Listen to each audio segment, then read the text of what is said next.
Is masturbation allowed? I heard it's a way to avoid doing the actual thing. So, should we? If you look at the background on this one, this N word is a problem for many young men in general, sometimes also affecting ladies. But it is something that many young people struggle with. And so the issue is whether is it okay or not. Now, what does the Bible say? Alright, so because we want to trust in the Word of God. The problem with masturbation is that it actually is a follow-up from lust. There is some form of lust that initiates or starts it, and then it continues onwards. And that's the bit that is sinful. So even, I know the arguments, because I also did a study on this one before as well. I mean, there are arguments that say it's a form of release, it's to avoid any other form of temptation. It's also to, I mean, there are many reasons why, a good reason, so-called good reasons why it is okay to do the act. But at the end of the day, it becomes a form of addiction, isn't it? Because if you say it is not an addiction, that means you can control. If you can control, then don't do. It is because we cannot control, that's why we do. We cannot control, therefore, sin has mastered us. Because we are supposed to be able to master anything of the flesh because of what Christ has done. And because of this, again, I want to be very clear, because this one can be very sensitive for some people. Sexual drive is healthy. Having sexual desire, sexual needs, sexual drive is actually a part of a healthy person, both guys and girls. It is when it's not part of a proper relationship, marriage, then it becomes a problem. Because if, for example, you allow this masturbation, which comes from lust, to master you, what does it mean when it masters you? It means that it's very difficult for you to read the Bible for one. So, right, I forgo the Bible. Because every time I see the word lust, I feel a dagger hitting me in my heart. So I know I have these issues, I have these problems. Then even if it goes into marriage, right, you're going to have problems as well. Because if lust is something that overcomes you easily, what happens when your wife cannot satisfy you?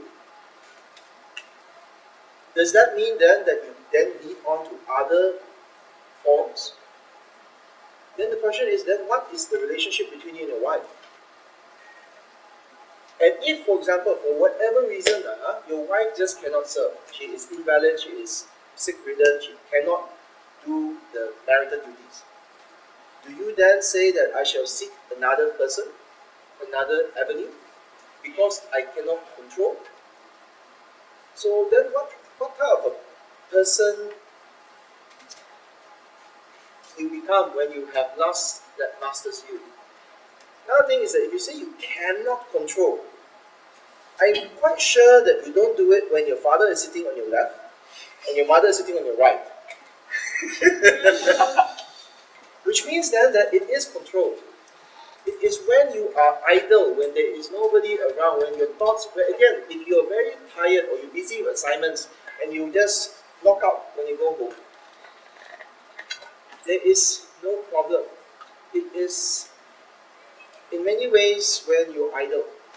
Your mind has basically nothing better to do, and you don't want to go to something better. So, masturbation can be a form of addiction which comes with sin of lust. So, whether it's right or not, I think it's quite clear.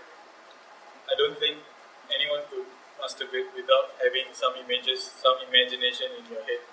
And the very fact that you're imagining and you're already visioning, putting visions in your head, right? Matthew chapter 5, verse 27, 28, right? Christ says, if anyone has looked and desired the woman, he's already committed adultery, right?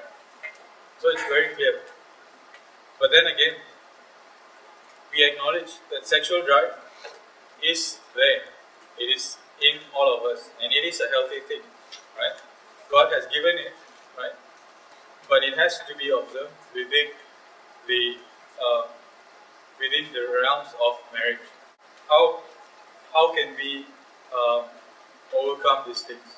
Right? So as Terence mentioned, I mean, if you find yourself most of the time when you're packed with assignments, week 11, week 12, you have no time to do anything else, right? And that's basically why most of us would fall into temptation, whether it's masturbation or anything else. It is when we are idle, right? When we let our minds be idle, when we just sit around not wanting to do anything because we don't want to do anything, right? That is when, right, the devil comes into our mind, tempts us, and that's when we fall, right? And also the things which we take in. Are we concerned about our spiritual food? Do we take in daily intake of spiritual food? Do we have our quiet time? These are things which we can supplement into our daily lives to help us walk closer to God. And the closer you are to God, the further away you will be from these things. I'm telling you not as a holier than thou thing, right? But I'm telling you that this is a struggle. I struggle with it, right? And I struggle with it every day, right? All of us struggle with these things, right? But how you react to it makes the difference. What you do with your free time, what you do on your computers, what you do with the data on your handphone, that's what makes the difference with all of this. I also want to say that this struggle again also means that even if you fall, I don't want you to go swing the other way and say that I'm worthless, I am a worm, and I can never hold my head up high. You can always turn back. Alright, so Christ is always there for you. Christ knows how you struggle. But that is also not a license to sin.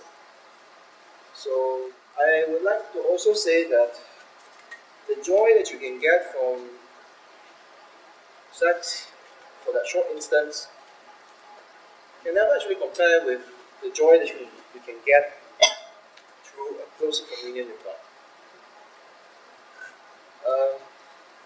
Don't know how you guys feel, but I've ever been in a state where you're in worship and you feel that you just throw your heart off to God and say, Lord, I surrender my life to you. You're just full of awe and surrender. Now, to me, that has always been, if you talk about the best moments in my life, everything included, that is basically the best moment. And to me, it's a taste of heaven. So for me, it is, I want to have more of that. And to have more of that in my daily life, my Christian living, talks about sanctification, keeping myself away from sin. We will fall into sin, but there is a desire to say, sin has no power over me, sin shall not be a part of me anymore, let me just go to God. And I want more of God